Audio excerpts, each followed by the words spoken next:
Hello, hello students, and welcome to the new session of workshop. Today we are going to discuss the basic concept of operating system. Now this is the part which is in your syllabus for workshop B semester 2 GTU. Okay, so this is the third experiment that we have to study. We will uh, discuss the basic introduction about operating system in this session. So welcome to all of you. Myself, Professor Arvind Mania from IT Department, Shantilal Shah Engineering College, Vav. So let's move onwards. In this session, we will discuss introduction to OS, that is operating system, and we will see the different types of operating systems. Okay, so let's see. Uh, An operating system is a catalog of software that is helpful to manage computer hardware and software resources.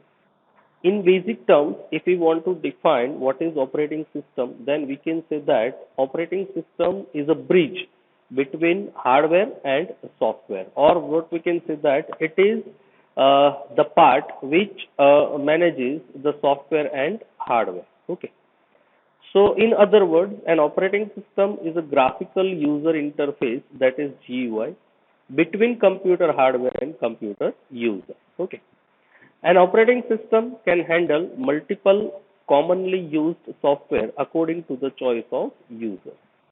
Now, this is the diagram that we have discussed about operating system. If you will see that the user, when he or she use any application, so that application will interact with operating system, and that operating system will use the hardware if any hardware is connected or if any hardware is used for the particular application.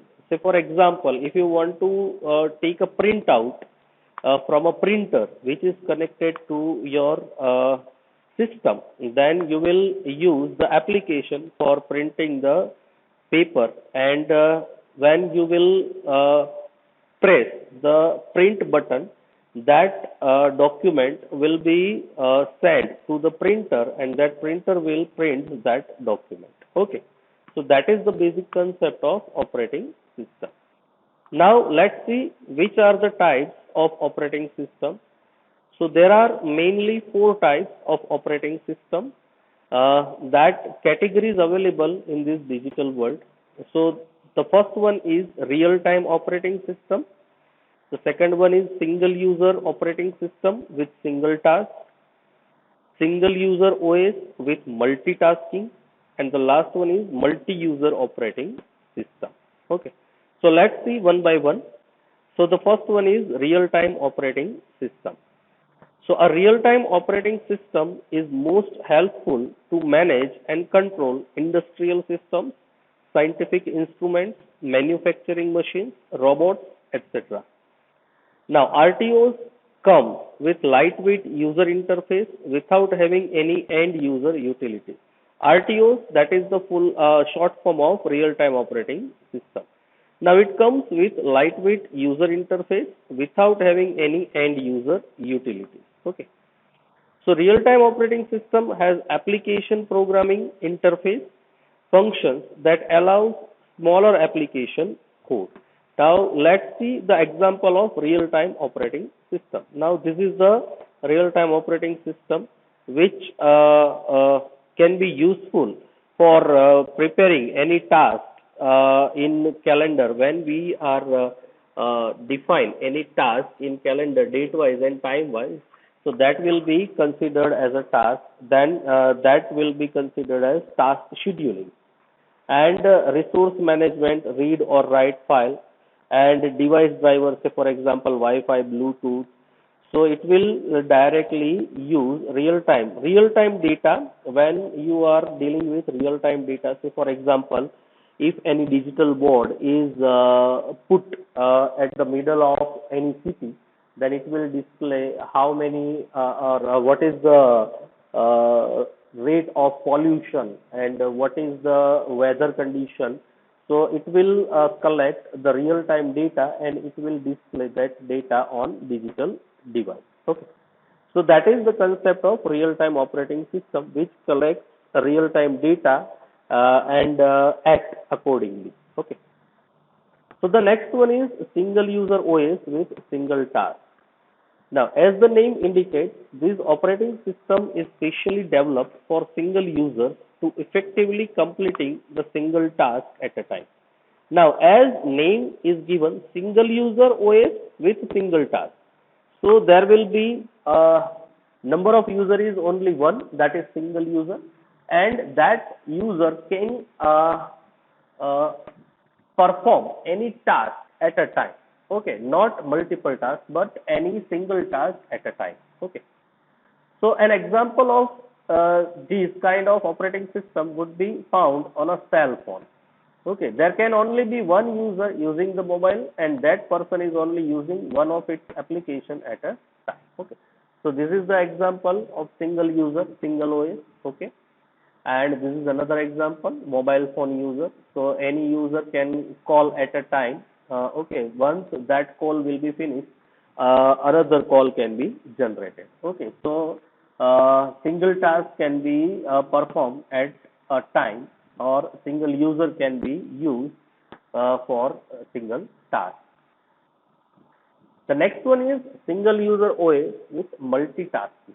Okay, so the difference between previous operating system in this operating system is with multitasking. Okay, the operating system is designed mainly with a single user in mind, but it can deal with many applications running at the same time. Okay, the user is same, that is single user, but it can or he or she can perform multiple tasking at the same time.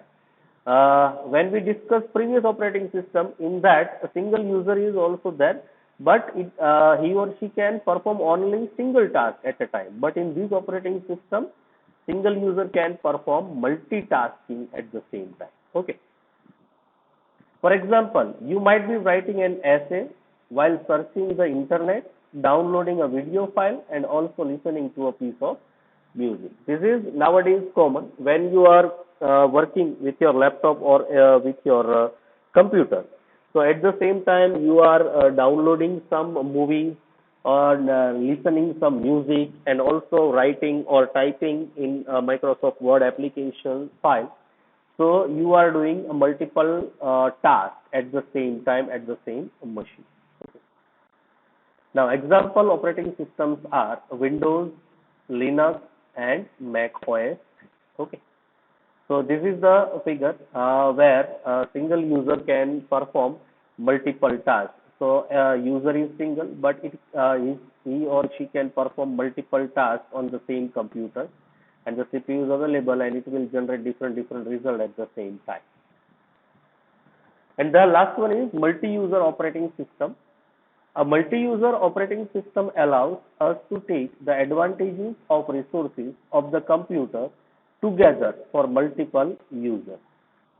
Many operating systems like Microsoft Windows allows us to create multiple user accounts on a single OS. Okay, this is quite common nowadays because a single user can create multiple accounts on the Microsoft, on the Google, etc., etc. Okay, so multi-user operating system is used to perform any task and to take advantage of resources of the computer together for multiple users. So we can say that system administrator can set different account credentials for each user. Say for example, you are a student and we are the faculty members. So in Microsoft Teams, say for example, so Microsoft Teams are allowing us to define different roles for different users. Suppose you are a student, so you can join the lecture and you can directly download the files which are shared by different subject faculty in your channel. But you cannot set a goal or you cannot set a lecture. Okay.